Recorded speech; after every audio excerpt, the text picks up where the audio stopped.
BraveMaker show is hosted by Tony Gapastione and Krystina Jackson. Thanks for tuning in. It's showtime. It's showtime, film lovers and brave makers. Hello, hello. My name is Tony Gapastione, and my pronouns are he, him, his. I'm the executive director of BraveMaker.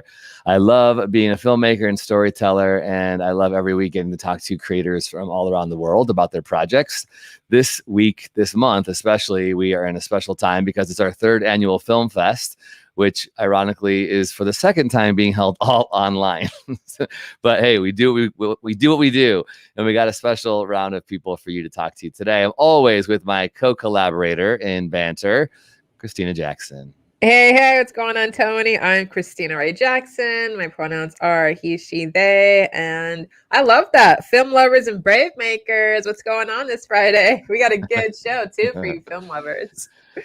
So we always like to start our show with the question, how have you been braving your way?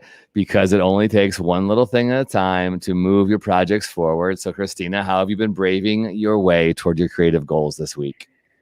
I have been going in deep with the advice of Mexican-American businessman Dan Pena. And I shared a video with you, Tony. He's not for everyone. His advice might be questionable. But I like a real, hard ball busting kind of a mentor who Tony knows puts their foot in your back and you get stuff done. So yeah, if you want to explore the power of mentorship, get on YouTube, type in Dan Pena. He will take you to the top. He is not for the weak-hearted. You definitely need to have some thick skin. However, if you're a filmmaker, if you're an actor, a writer, you gotta have some thick skin because it's rough out there.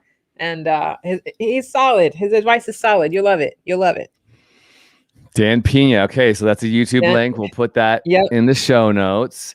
Go hard mindset. Okay, go hard. Well, I feel as if that's like the mindset I've had to adopt this week. I'm in my second week of production for my feature film. And making a feature film is the hardest thing I have ever done. It's so life-giving, so amazing, but you're juggling so many plates. And so the thing I've had to do to brave my way this week is just tell myself, I can't do it all. I have to say no. Like, you know, that phrase, if it's not a hell yeah, then it's got to be a hell no. So there are just things that have been coming at me. Like as a director, you're constantly bombarded with, should the actor have this shirt or that shirt? Should the location be, shot this way or that way? You're constantly making decisions. Yeah. And when you're doing this for 13 days in a row, it's like, I got to draw the line. Like someone asked me something and I said, you know what? I'm not going to make the time to put my energy toward that question right now because I need to focus over here. And that's really hard because I want to make everything flow and keep going. But I think as a creative person, you have to say, does this suck energy from me?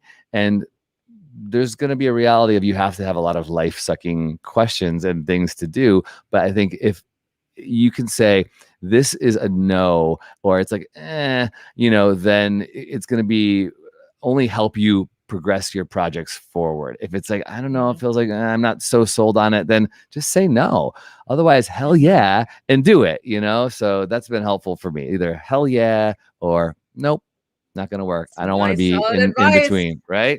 Does Dan Pena agree with that? I don't know. He would agree with that wholeheartedly. Okay. He would probably phrase it differently. But with some F-bombs or what? Yeah, there might be some F-bombs in there for sure. Yeah. Okay. All right. Well, Krystina, let's tell everybody what we got going on today. Oh my goodness. We have a phenomenal filmmakers panel that we're going to have right now. We're going to bring them on. If you've seen the movies, there's 4 movies that we're going to be talking about: Belly of the Beast, The TheSeahorseTrainer, HungerWard. I'm missing one. Help me out, Tony. Sarah by Sara. And can I tell you, it was so hypnotizing. I watched it late last night, which is perfect. If you're going to watch Sara, watch it late, because it is a kind of a dark, moody movie, the aesthetic of it. Love them all. Can't wait to talk to the filmmakers. Yeah, that's what we're doing today on Friday. All right, let's do it. And if you haven't watched these films, go to bravemaker.com/filmfest and let's welcome them in. We got Ricardo, we got Alejandro, we got Kyle, and Skye, who did not make the sound check but is here. So hopefully, Skye, everything's going to be good. Welcome to the show. Welcome, everyone. Hi. Thank you. Hey. All right, we're going to jump right in here because we got a lot to talk about. So our first question, this is going to be for each of you. Tell us why you made your film. Why was it important for you to bring this particular story to life? Let's start with, who want to jump in here with Tony? Ricardo? Start with Ricardo. Go for it. Ricardo and Alejandro, sure. Yeah, sure. Yeah, so I'm Ricardo. I am the co-director of TheSeahorseTrainer. I think the main thing that made us make the film is that most of our people in our team are visual effects artists, and we work for movies that are, like the classic thing, the superhero, like every movie is the same thing, same ending, so we wanted to do something different, something more fun, more surreal, and we just went for it. It was a great experience. I couldn't be more proud of that we actually went and did it. That is amazing. That actually says a lot about it. I don't want to give anything away about the TheSeahorseTrainer if you haven't seen it, but it's not like anything you've ever seen before, is what I can say about this really magical film that has no lions. So we'll actually get into that a little bit later. Alejandro, did you want to jump in there and say a little bit about this film? Yeah, of course. First of all, thank you guys for having us. This is great. Well, I'm Alejandro. I'm the animation supervisor on the TheSeahorseTrainer. And it was an amazing experience, like Ricardo said. Like the quality you can see, like from there. When I jumped into the project, it was like he came in to me and he told me about the story, and he showed me some images from the footage that they had. And I was like, I'm all in. Like, I love animating creatures, and this is like a really cool experience to start in the filmmaking industry as a just separate from work, Absolutely. And the animation is like nothing I've ever seen as an adult. To still see something animated and be like, this is so magical. What am I really looking at? And that was such a really special experience. So definitely you have to see the TheSeahorseTrainer. I promise you, it won't be like any film you've ever seen, ever. Not even just this year, but ever. All right, let's do the question. I got to make a quick comment about that, because in our programming team, which shout out to Rhobertino Regalado, who helped produce the show today. He's our head programmer. He sought this out and curated it. And it was a fun conversation about how it fit into the BraveMaker culture. And it was definitely all about the film, the craft of your film, and how you created it and what you were doing with the art of it and how it ended too, So I just want to give you kudos to that. That's always something, when we have our little rating system, there's 10 different things that we're talking about. And this was definitely brave in that way. So kudos to you.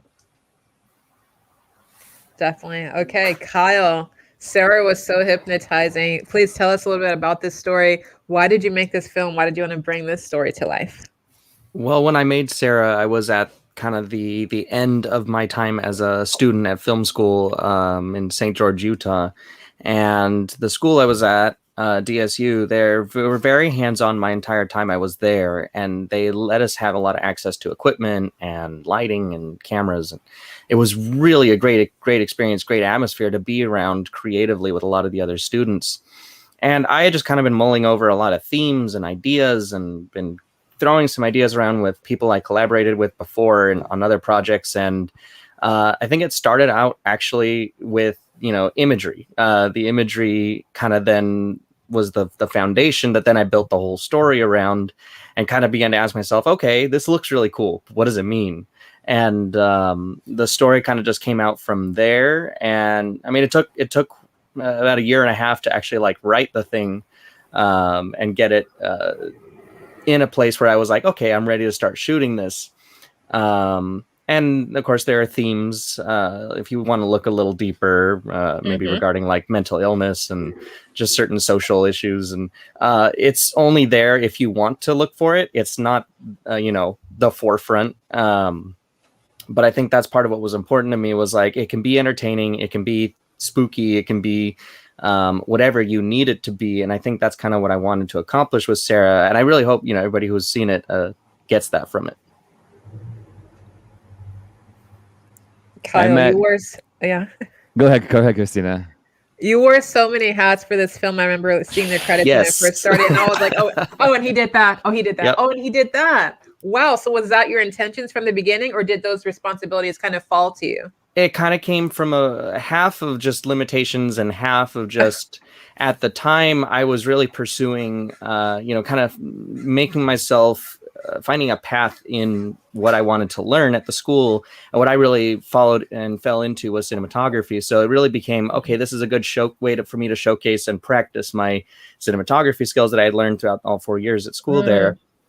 And I always think as a filmmaker, I'm a cinematographer first and a writer second. And I have to really balance myself on that, not just make everything, it just looks pretty. No, there's got to be like actual story there too. But it was a good experience for me to say, okay, let me put on all these different hats. And even though I don't credit myself as one, I technically also was producer, but it was really the school that kind of came in and helped me actually produce the thing.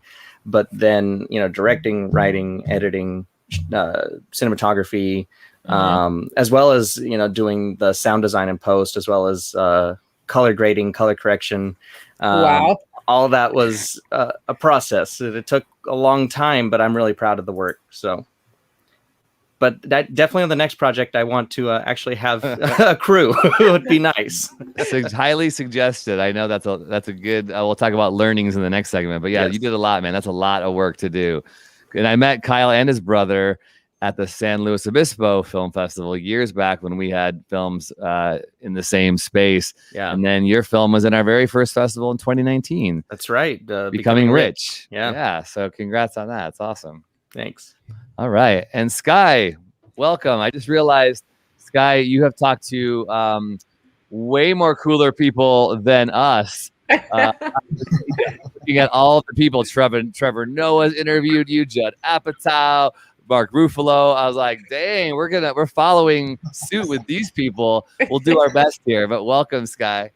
Yeah, no, happy to be here. Thanks a lot, Krystina and Tony. Pleasure to be here. It's great to meet you guys, at least virtually. Yes. And I guess I'd like to just start with just seeing those trailers now. I feel like, damn howdy, I have some more films to watch. So thanks for introducing me to these 2 new films I got to chase down now. For sure. BraveMaker.com/filmfest, Skye. Check it out. Yeah, absolutely. Well, tell us about your incredible work, HungerWard. Well, so HungerWard, as a doc, it's sort of it's at the confluence really of film and activism in some ways. Although it's far from a NGO video. It's something that I try to do in my work, which is to find a point of friction on a global event where I feel like we can genuinely intervene as a society, if only people knew what was happening.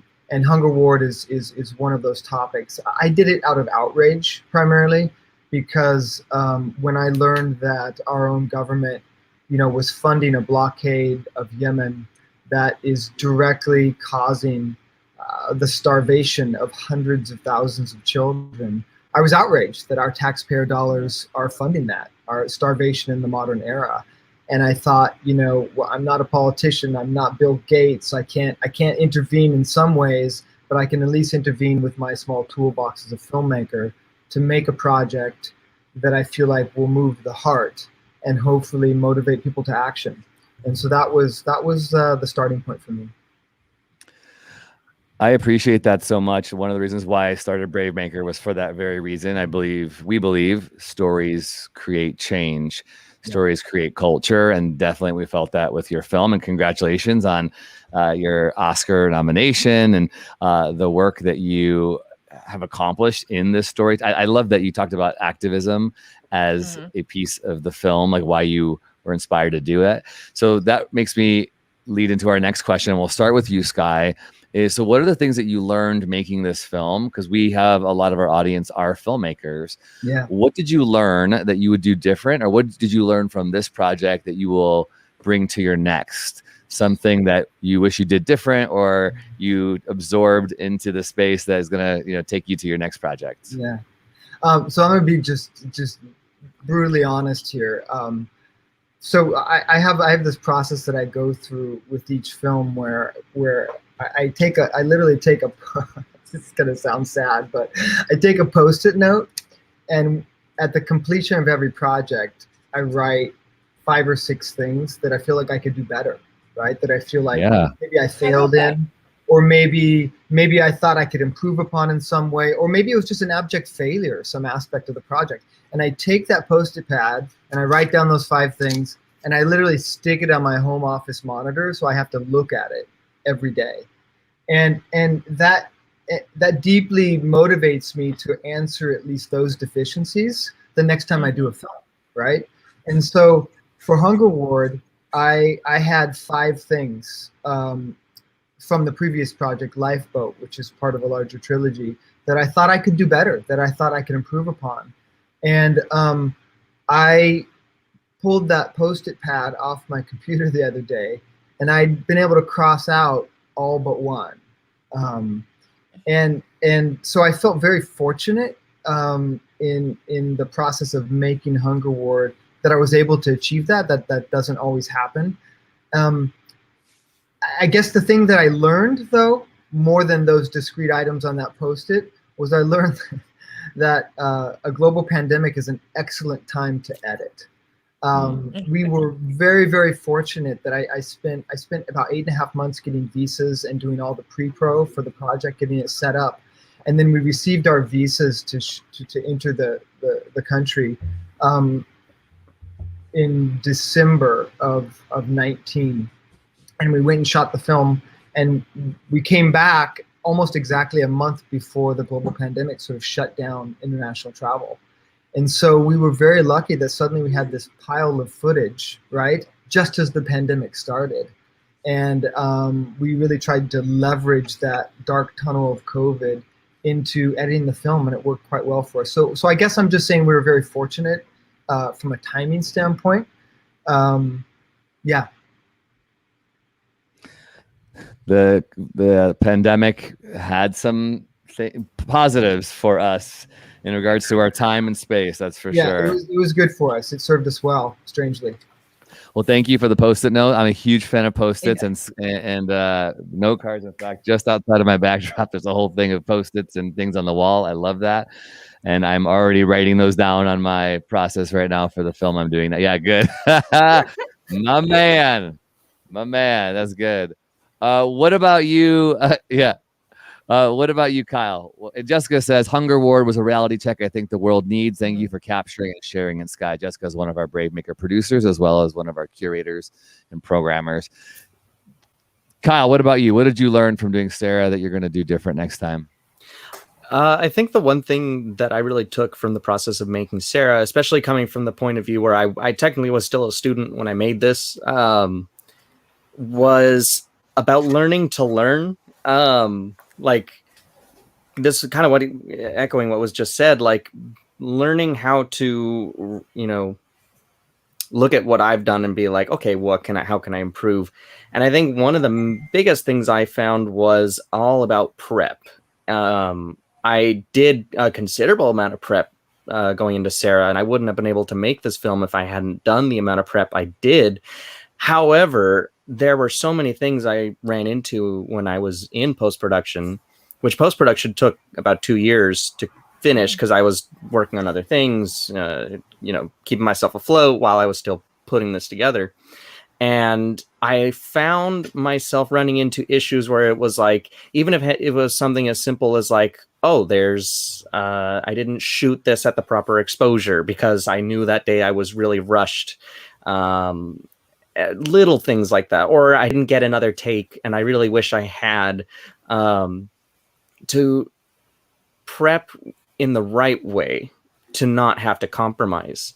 That really was the biggest learning curve on this project, because as a student, it was huge. It's a feature-length film. It's an hour long, but for a student, that's huge. And looking back on it now, I'm like, I don't think I would have done that, like knowing what I know now. However, kind of the blind ambition kind of drove me, but I'm really glad I had that experience, because everything I've done ever since, even if it's just small projects I do for hire, like I put a lot of care and a lot of prep into even just how I set up a shot and how I set exposure and how I know how it's going to cut together later on, because I learned from all those times where I was like running into a wall, like, oh, I didn't give myself any room here. And that was a big learning curve. And I'm really glad I had that. I love that. That's beautiful. Make preparation a priority so you don't have to compromise your visions. Absolutely. On the back end. I love that. Yeah. Wow. I started the feature film I'm doing right now with a very small crew and 2 producers who are wearing multiple hats, doing assistant director work. I'm also doing location scouting, and I'm dealing with all this stuff. And we brought in an AD who came in as a PA.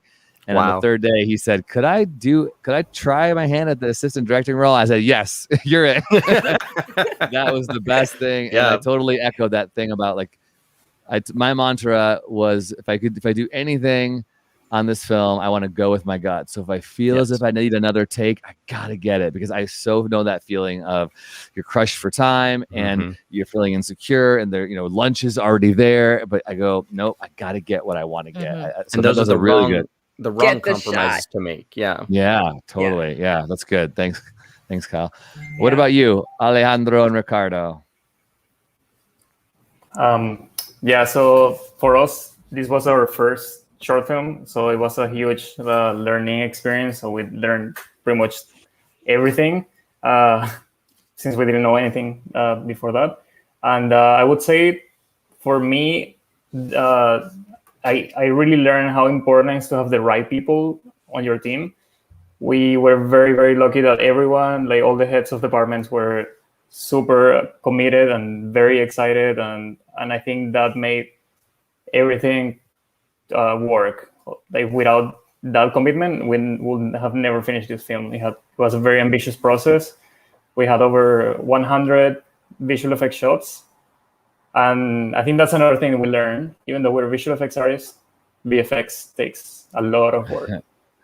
So yeah, more planning and being more realistic with the VFX. I think that's another learning. Just expect 3 times more to what you're planning. The results were stunning, by the way. Absolutely breathtaking. Yeah, I think like Ricardo was saying, like finding the right people, it was the hardest for us, and especially finding the right people and motivated on a really low budget, like no budget at all. So that was the hardest part, I think.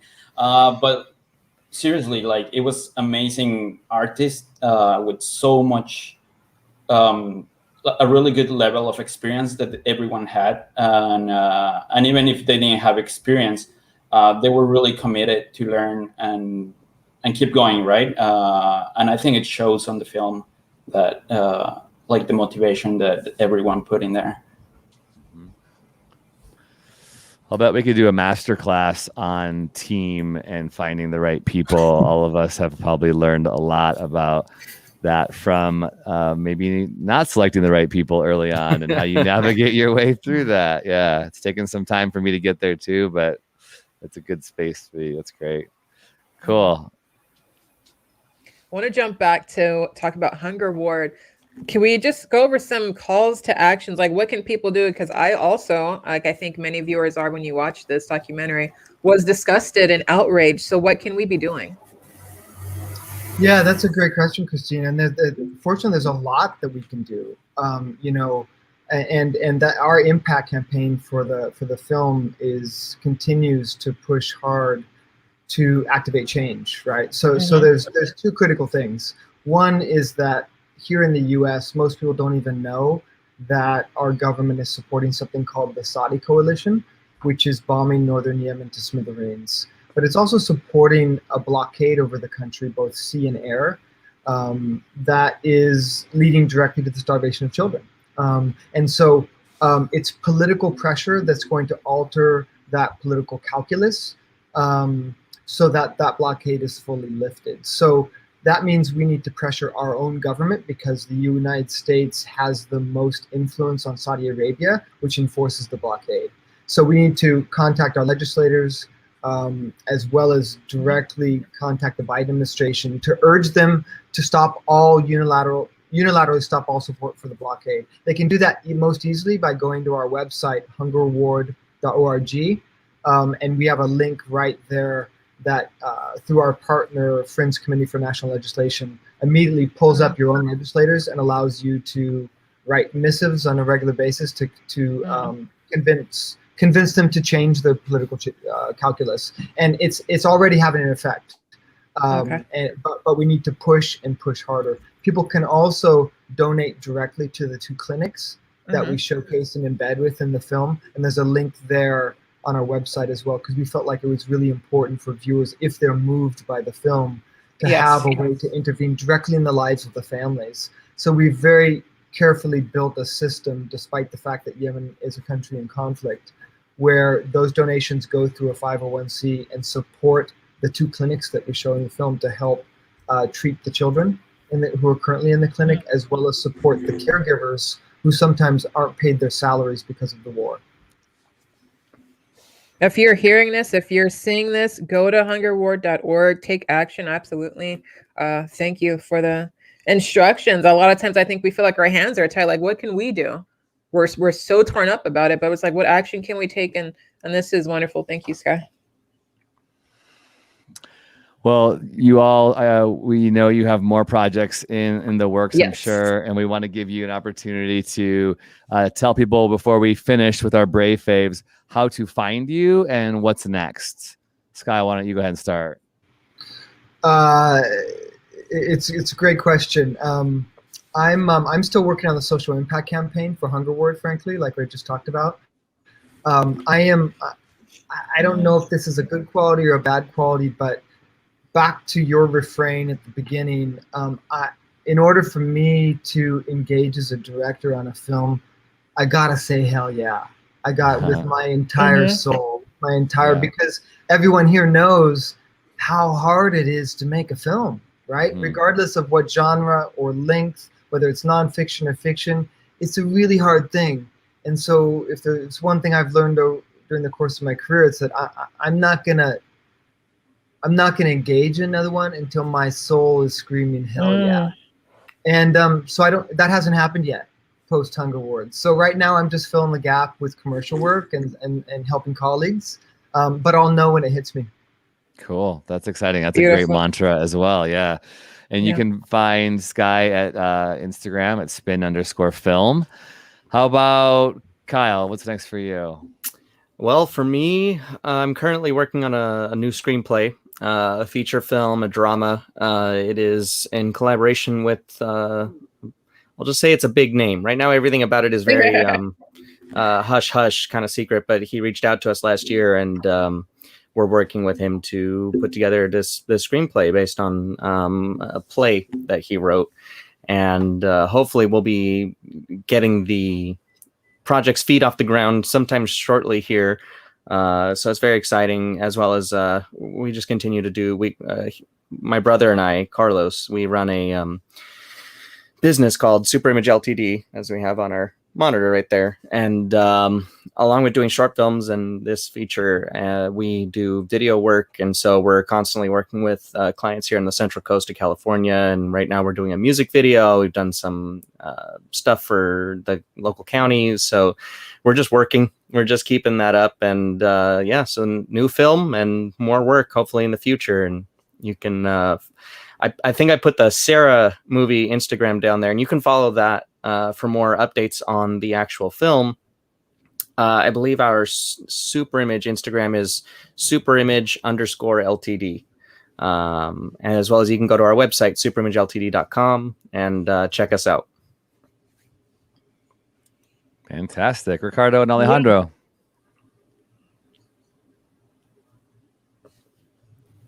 Yeah, so our team, we're called Rookster Films, like Rooster, but with an X.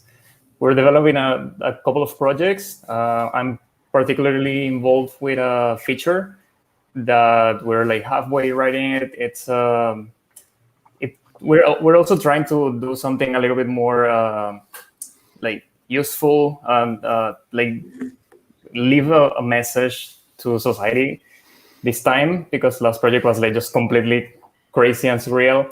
So this time we're focusing on leaving a message, and this feature is called The Ostrich, and we're exploring the whole discrimination topics, but with something a little bit in the surreal fantasy side. So it's a kid with a rare deformity that has to join a illegal speed walking organization in order to be able to fit in. So yeah, very strange, but yeah, trying to leave something there, some message there in a weird way. We like strange. Obviously, Yeah, you we like do. strange. So bring on the strange. It's good. Yeah. Awesome. Nice. Speaking about strange, so I was the animation supervisor on Seahorse, right? And now we're moving on to another short film called The Itch, which Babak Bina is directing as well. So that's going to be another surreal, like very surreal short, which it's his style, no? Like Babak's style. He really likes surreal things, different things, experiment with animation styles, cameras, lenses, everything that we can experiment in giving a different experience to the audience. It's what we're trying to do. So it's going to be different, but yeah, expect surreal stuff. Different Very and cool. cool. All right, Krystina, what time is it? It's time for our Brave Faves, everybody. Brave Faves. TV shows, films, books, songs, technology, clothing, podcast, food, and more. These are a few of our favorite people, places, and things. Brave Faves.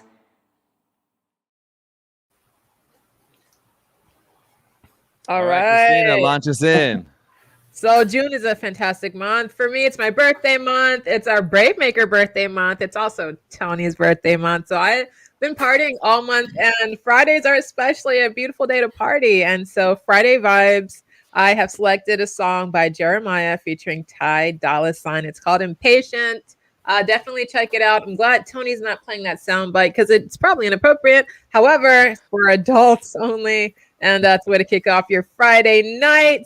Speaking of birthdays, I'm rocking the cosplay today with a little Karate Kid, as I found out that me and Mr. Miyagi, fictional character, share the same birthday, June 9th. Who knew? I discovered that when we did the documentary about a month ago. So yeah, that's my Brave fave, Impatient by Jeremiah. Let me know what you think. I love there's always a theme of inappropriateness sometimes with you. Oh, yeah. It's perfect. With me, It's of course. perfect. What do you got, Ricardo? We just returned from filming in the Anza Borrego Desert here in California. And I have to say, if you haven't been there, you should go visit it. It's amazing, crazy views. I also want to say I just had pancakes, and I love pancakes. Pancakes I is love your brave pancakes. fave. That's awesome. Yeah. Pancakes in the desert sounds interesting. Yeah. Alejandro, what do you got? Yeah, so I love making pizza. Like since the pandemic started, work from home, all that. I have 2 kids, so I started learning how to make pizza from scratch, and I make sourdough pizza every Fridays with my kids, and they love it. They're like, "Daddy, Oh my you're make gosh. the best pizza ever." So I'm now an expert on making pizza.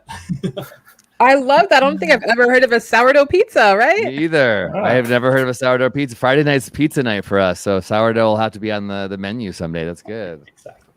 All right, Kyle, what do you got? Brave fave of the week. We notice how we say of the week because it's hard Yeah. to narrow down your favorite whatever. Just Yeah. one favorite thing from the week. Well, I grew up watching a lot of movies, so I'm really movie literate, but TV shows I'm still catching up on. And actually one I just finished not too long ago that I'm like kind of obsessed with now is Killing Eve. That was really good. I really like that Yeah. one. That's my Okay, that's my good. pick. That's a BBC show, I believe. Yeah. I've definitely heard good stuff about that. Killing Good Eve. stuff. Yeah. All right, Skye, what do you got? Well, like I said, I'm doing some commercial projects right now, and so I wrapped out on a shoot last night around 2 a.m.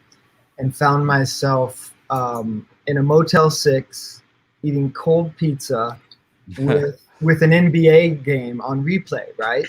And that may sound like a really horrible experience, but actually it was so nice to like be back in production on a set where everyone was vaccinated. So when we're outside, we didn't have to wear masks. And Right. you know, the glamorous life of the filmmaker, right? Motel 6 and cold pizza. But I kind of missed those moments, right? Yeah. So I had this moment where I was like, thank God we're back, sort of, Wow. right? Well, at least we're on the road back. And I actually really cherished and I really enjoyed the moment of eating a cold piece of pizza in a Motel 6 with the TV on, because I hadn't done it. There you are.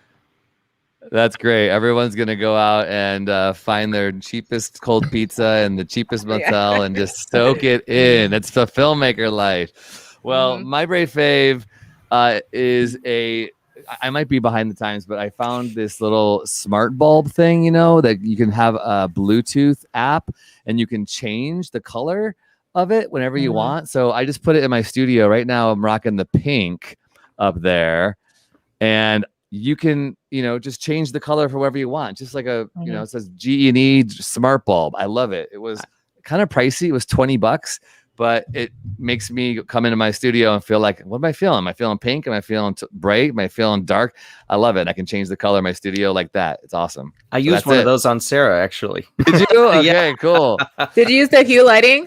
It was the one. There's a scene where it's like there's really red lighting, and it's that bulb, like that similar. When you put it in that lamp, and you did the app and everything. It's fun That's stuff. awesome. You faved that a year and a half ago. I'm just Well, hey everybody, thank you so much for joining our show. Again, I'm Tony Gapastione, and Krystina Jackson and I both say thank you for supporting us, BraveMaker, as a 501c3 nonprofit. We exist on our passions, but also your generosity and the corporate sponsorships, people who believe in our mission, which is to elevate brave stories for justice, diversity, and inclusion. If you are so inclined to do that, to become one of our partners, you can go to bravemaker.com/donate and give anything, $1, $1 million, whatever you want to do to support this work. Krystina and I are happy to celebrate our literal birthdays this month, but also the birthday of this organization. We just turned 3, and so far we have survived a pandemic, and we believe there's a lot more things to come. We would love having these kind of conversations. If you are a filmmaker that has a project that's brewing, we also offer fiscal sponsorship. So we help you raise your money. We bring mentorship and crew and help you develop stories, scripts, all those kind of things that a filmmaker might need. Go to our website at bravemaker.com. Sign up on our website at bravemaker.com/buzz to find out about all these films that we are spotlighting every month, and find out about classes and workshops that we're doing. We don't want you to miss out. Thank you, everybody, for being a part of this. To our filmmakers, Ricardo and Alejandro and Skye and Kyle, please go watch their films, bravemaker.com/filmfest through June 30th. You can watch all of their films, $10 for a feature, $5 for a short film. we want to keep getting the word out about these great works, and we can't wait to see what you all do next. Yeah. And obviously, no pressure. You got to find your hell yeah. When's next, right? Yeah. All right, cool. Well, hey, stand by, filmmakers, for a picture when we're done. But Krystina and I always sign off. Brave stories change the world. And you are the story. Goodbye, everybody. Thank you, guys. Bye.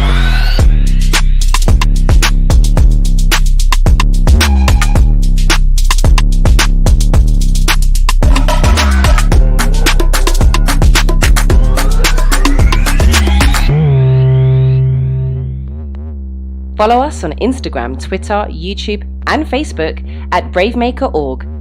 Like, subscribe, and share. To become a monthly donor, text the word BraveMaker to 44321 or go to bravemaker.com/donate. Thanks for tuning in.